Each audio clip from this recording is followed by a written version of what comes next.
Bonsoir à tous, nous sommes ici au Tennis Club de Lyon à l'occasion de l'Open de tennis de Soprasteria. Si, vous regardez bien So Digital, votre émission consacrée à l'ère du numérique, mais aujourd'hui nous allons parler du digital dans le sport. Alors, quoi de mieux que d'être ici ?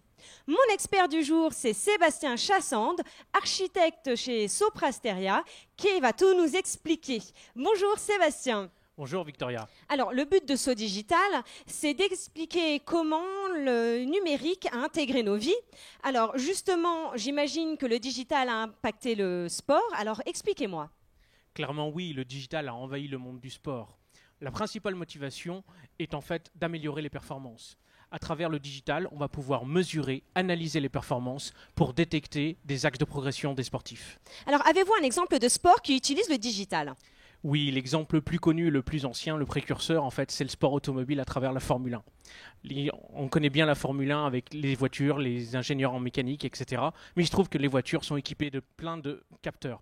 Ces capteurs permettent de remonter des données sur la voiture, sa performance, comment ça se passe. Et toutes ces données sont envoyées au stand, à l'équipe, à l'écurie. Et avez-vous connaissance d'autres usages du digital dans le sport, peut-être dans votre domaine sportif, si vous êtes sportif ? Oui, tout à fait, Victoria. Je vais prendre un exemple sportif que je connais bien, le rugby.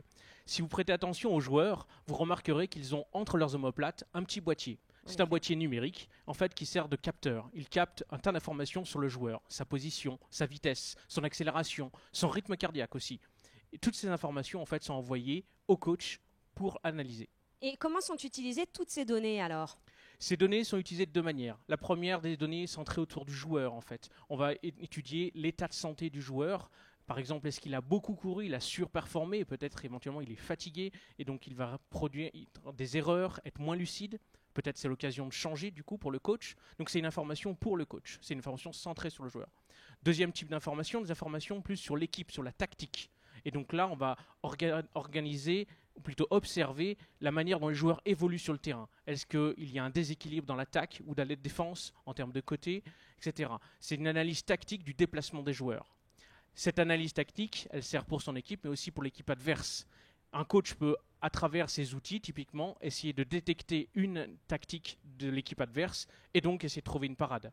On peut même imaginer des algorithmes pour détecter automatiquement ces tactiques. Alors, le digital dans les sports élites, ce n'est pas que pour les athlètes, c'est aussi pour les spectateurs et pour les infrastructures. Alors, je vous propose de regarder un reportage réalisé par Damien Decran au Parc OL, ce nouveau stade connecté.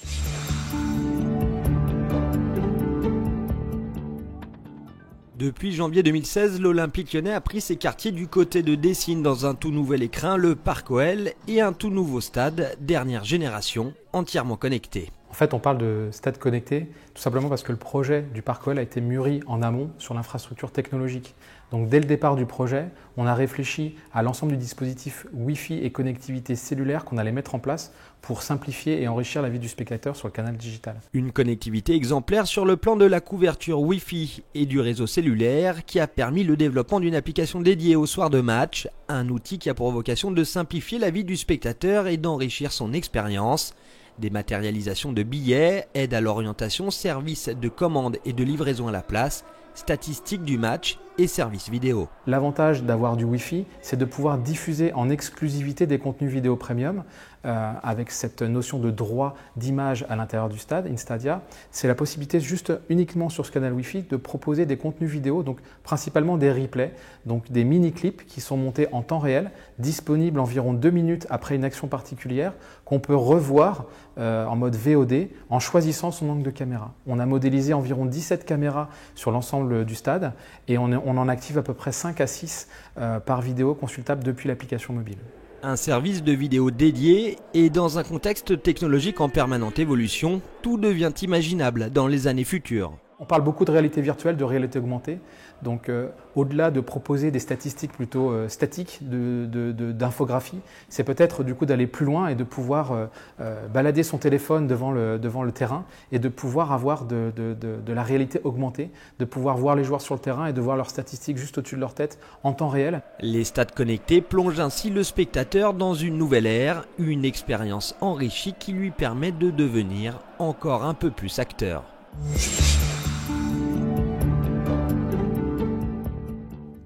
Ce reportage évoque une pratique digitale, la réalité augmentée. Cette pratique permet de compléter la vision de la réalité par de l'information. Comment, me direz-vous ? En utilisant un appareil comme un smartphone ou des Google Glass. Cet appareil va filmer et diffuser la vidéo en même temps, mais la vidéo avec de l'information supplémentaire. Chez Sopra Steria, nous avons l'habitude de réaliser des projets avec réalité augmentée. Nous en avons fait par exemple pour la SNCF, permettant aux voyageurs de localiser leur place dans un train ou un wagon. C'est un peu comme qu'on a vu dans le reportage, localiser sa place dans le stade. En effet. Nous venons de voir comment le digital est utilisé dans le monde du sport élite, que ce soit pour l'athlète ou pour son environnement. La question que je me pose, c'est est-ce que le digital a sa place dans le sport amateur pour monsieur et madame tout le monde, des personnes comme moi ? Très bonne question, Victoria. En fait, toute amélioration qu'on trouve dans le sport élite est transmise au sport amateur quelques années plus tard. Le digital est présent de partout, dans le sport pro comme le sport amateur. Nous avons là plusieurs exemples.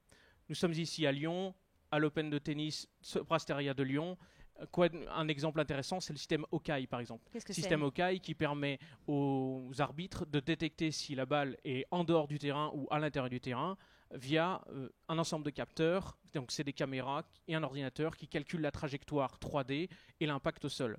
Eh bien, ce système coûte cher et pour le monde amateur est sorti un équipement moins cher, 200 € environ, Oui. donc abordable, qui se place sur le filet et remplit à peu près la même fonction, avec quasiment le même taux de certitude.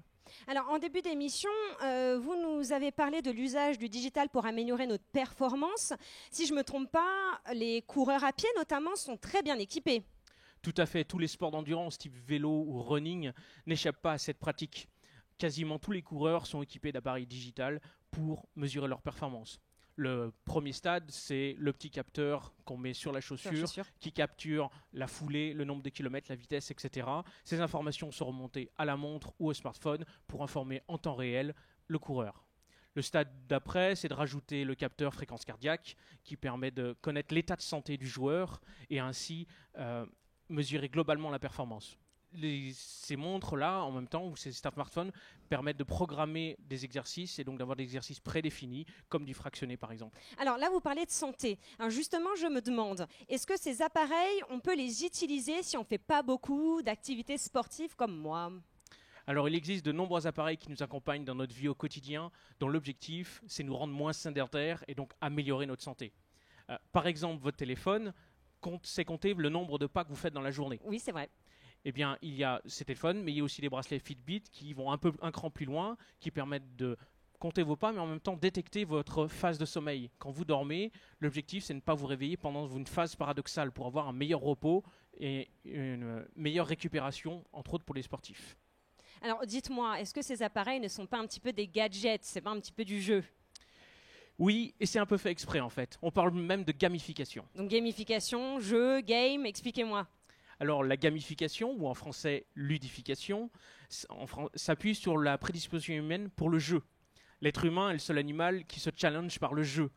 Partant de ce constat, on peut faire à quelqu'un quelque chose qu'il ne ferait pas naturellement. Bon, qu'est-ce que je ne fais pas naturellement, moi ? En 2 mots, se dépasser. Reprenons l'exemple de la course à pied qu'on a évoqué.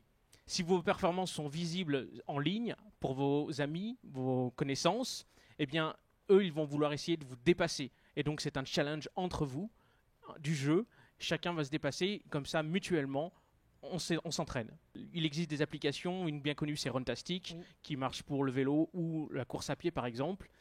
Ce principe de la gamification s'applique au sport, mais ailleurs aussi. Alors, nous venons d'évoquer un grand nombre d'exemples d'usage dans le digital, du digital dans le sport.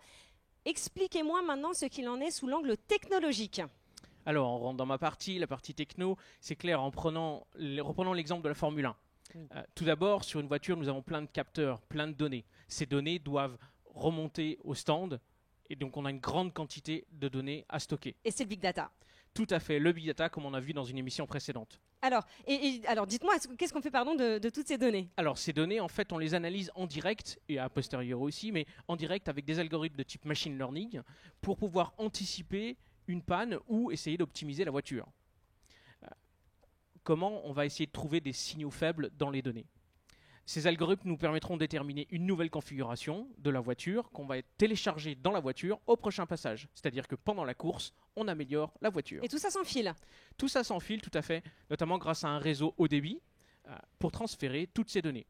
En fait, on a à peu près évalué à 400 gigas la quantité de données qu'on transférait pendant une course, ce qui est énorme. Ça correspond, pour simplifier pour tout le monde, à peu près à une centaine de films.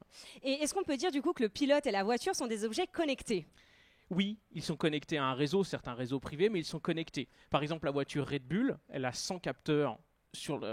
Elle a 100 capteurs qui transmettent 10 000 informations, comme la vitesse du vent, la température des freins, la température de l'essence, les pulsations cardiaques, l'accélération, etc., etc. Pour résumer, les données sont collectées pendant la course et aussi après. Enfin, elles sont utilisées pendant la course et après. Après, on fait un nombre de simulations pour faire d'autres calculs et encore optimiser les performances de la voiture pour la prochaine course. Alors on arrive à la fin de cette émission, Sébastien. En un mot, le mot récurrent, c'est l'anticipation. Tout à fait.